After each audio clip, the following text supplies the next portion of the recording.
প্রতিবারই ব্যর্থ হয়েছে আমরা।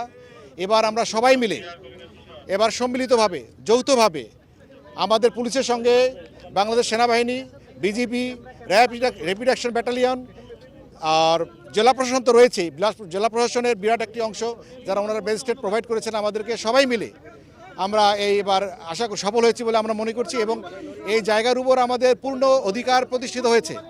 আজ থেকে এখানে দুটি ক্যাম্প চলমান থাকবে, বাংলাদেশ পুলিশের একটি ক্যাম্প এবং র্যাপিড অ্যাকশন ব্যাটালিয়নের একটি ক্যাম্প। সরকারের পরিকল্পনার মধ্যে ছিল সেগুলোর জন্য দ্রুততম সময় বাস্তবায়নের কার্যক্রম শুরু করেন।